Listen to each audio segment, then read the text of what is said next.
एक अनरिलेटेड सवाल है। एक क्लिप हाल ही में बहुत वायरल हुआ था, मेरे ख्याल से प्रेमानंद जी कुछ कह रहे थे ओम नमः शिवाय मंत्र के बारे में, अच्छा। कि ओम नमः शिवाय भी अ, एक दीक्षा बेस्ड मंत्र होता है। तो अगर आपने खुद ओम नमः शिवाय किया गुरु के बिना, उसके फायदे उतने नहीं है as compare to more approachable Shiva mantras. सच है?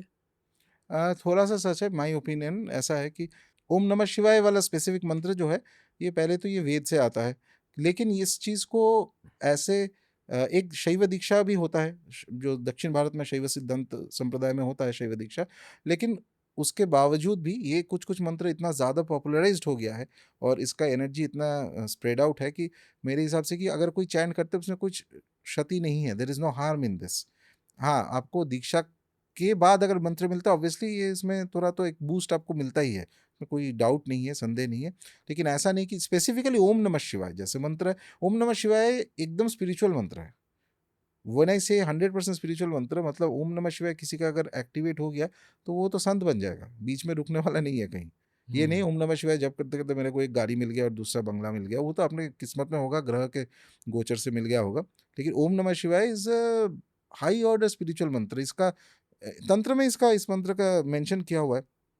इसका अगर दीक्षा है किसी का ठीक से इस मंत्र का, और इसका साधना किया जाए, साधना मतलब ओम नमः शिवाय का साधना करने में एक तंत्र, एक बेसिक प्रिंसिपल ऐसा होता है कि जितना अक्षर है, तो नमः शिवाय पंचाक्षर है, ओम अगर लग जाता है 6 षडाक्षर हो जाता है, तो एटलीस्ट 6 लाख जप करना पड़ेगा। लेकिन कलयुग में क्योंकि बहुत सारे दोष है तो उसका 4 गुना करना पड़ता है, which means 6 four the 24 lakhs।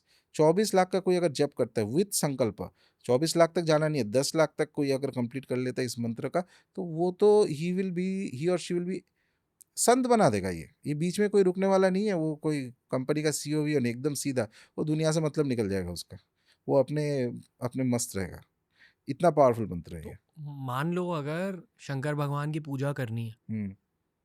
तो जैसे आपने कहा कि अगर दुर्गा माँ की पूजा करनी है, ये 32 नाम आप ले सकते हो, उसी तरह शंकर भगवान की पूजा करनी है तो कोई भी क्या कर सकता है घर पे?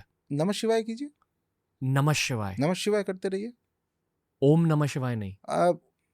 टेक्निकली इसमें भी थोड़ा बहुत सा चीज़ें ऐसे बोला जाता है कि ओम जो है वो गृहस्थों के लिए नहीं करना चाहिए, लेकिन देखिए मेरा ऐसा मानना है कि इसमें ऐसा नहीं कि बहुत सारा कोई डिफिकल्टी होने वाला है, क्योंकि इसका कारण है कि ओम से कहीं वेदांतिक ब्राह्मण तक पहुंच सकते हैं, संन्यास के जो अवस्था होता है वहां तक पहुंच सकते हैं, लेकिन वर्ल्ड में इतने सारे और भी फैक्टर्स है, जस्ट एक मंत्र जप करके इतना आसानी से कोई उस अवस्था में नहीं पहुंचेगा। Reality of the world has changed, the corruption level of the world is very high. तो इसके लिए अगर ओम नमः शिवाय मैं देखा हूँ बहुत जन कर ही रहा है 10-15 साल से, ऐसा कुछ कोई ना नेगेटिव है ना कुछ।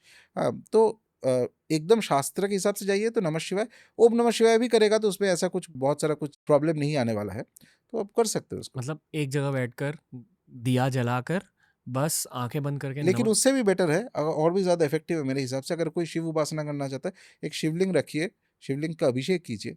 हाँ, घर पे हाँ, हाँ, घर पे तो बहुत रख लोग, सकते हैं? क्यों नहीं रख सकते हैं? ओके। शिवलिंग रखिए, शिवलिंग का उपासना वो अभिषेक कीजिए, और कुछ ना हो तो Shiva Sahasranama, 1000 names of lord Shiva जो है, उसका पाठ करते करते आप अभिषेक कीजिए। पर अगर मान लो आपने घर पर शिवलिंग रखा और घर पर नॉनवेज भी बन रहा है, हाँ, कोई प्रॉब्लम नहीं है। ऐसा कुछ नहीं है? नहीं नहीं, वो सब आपका मन का ये है, ठीक है, वो सब कुछ नहीं है। आप शिवलिंग रखिए और शिव का पूजा कीजिए, शंकर भगवान का। पूजा रूम में आप, जैसे पूजा रूम का एक बेसिक एस्थेटिक और स्पिरिचुअल एक ये रहता है कि उस रूम में आप मतलब फ्रेश नहा धो के आप आराम से ध्यान से बैठिए वहाँ पे। और शिवलिंग का, और स्पेसिफिकली शिवलिंग में भी बहुत सारे टाइप के शिवलिंग होते हैं, उसमें अगर नर्मदेश्वर मिल जाए तो सबसे बेस्ट है, जो नर्मदा नदी के तट में मिलता है पानी से, वो उसमें वो शिवलिंग में प्राण प्रतिष्ठा का जरूरत नहीं होता है, इट इज़ ऑलरेडी प्राण प्रतिष्ठित शिवलिंग, और उस शिवलिंग में कोई भी देवी देवता का पूजा जा सकता है बाय द वे, नर्मदेश्वर में। ओके। तो नर्मदेश्वर एक रख के उसके ऊपर आप जल, दूध, घी, दही, पंचामृत वगैरह बना के उससे आप अभिषेक कीजिए, बेलपत्र दीजिए, फूल दीजिए, थोड़ा सा भस्म दीजिए, अष्टगंधा दीजिए शिवलिंग पर। और जब आप दे रहे हो साथ में आप भगवान शंकर का 1000 नेम्स, 1000 नाम का रिसाइटेशन कीजिए। ये साधना कोई 108 दिन कंटिन्यू करे without break, will see effects. उसके पहले ही 108 से पहले ही आपको इफेक्ट दिखेगा। सबसे इंपॉर्टेंट चीज शिव उपासना में, माइंड में एक शांति आता है, स्टेडीनेस। ओके। ये आपने DIY शिवोपासना की बात करिए, डू इट योरसेल्फ। अब घर पे गुरु के बिना कर सकते हो। ये कर सकते हो आप। ओके, आपने कहा कि जो लोग गृहस्थ होते हैं शायद उनके लिए और देवता की साधना ज़्यादा महत्वपूर्ण होगी, स्पेशली क्यों। सच ये है कि सर बहुत लोग मटेरियल बेनिफिट्स के लिए उपासना करते हैं। क्या सनातन धर्म ये अलाउ करता है कि अब मटेरियल बेनिफिट्स के लिए करो? 100%। मतलब ये कहता है कि हाँ, गृहस्थ जीवन को अगर आगे लेकर जाना है तो फिर भी आप पूजा पाठ कर सकते हो, चीज़ें मांग सकते हो, डेफिनेटली जिसे वेस्ट मैनिफेस्टेशन बोलता है कि डेफिनेटली कर सकते हो आप। ये तो ऐसे भी 4 चीज़ तो बोला ही गया है धर्म में, धर्म अर्थ काम मोक्ष। तो यहाँ पे अर्थ तो दिया ही गया है, अर्थ क्या करेंगे आप लेके? बैंक में थोड़ी ना रखना है हमको, तो एंजॉय करना है ना। हाँ, जब तक वो धर्म के दायरे में होगा, with in the parameters of धर्म। हाँ, ऐसा जी। कुछ आप नेगेटिव कुछ कर दिया हो तो बेसिक एक कॉमन सेंस अंडरस्टैंडिंग भी है आप। नेगेटिव कुछ कर दिया या कुछ अधार्मिक कुछ काम कर दिया, वो तो अलग बात, फिर उसका कर्मफल तो आपको भोगना पड़ेगा। यानी कि दिल साफ रखना हाँ, चाहिए। दिल साफ और काम भी साफ रखना चाहिए। ठीक है, तो लेजिटिमेट धार्मिक डिजायर इज आवर धर्म। हमारे धर्म सन्यासियों का धर्म नहीं है, एक गृहस्थों का धर्म है। जो ऋषि हुआ करते थे सब, एवरीबडी वाज मैरिड। ऋषि में तो सब not only married, they had children. ये तो इसमें तो कोई यही नहीं है। There is absolutely fine to ask for material things जो धार्मिक है। ओके, जिन लोगों को शिवजी से लगाव है उनको ऑटोमेटिकली भैरव से लगाव होता है?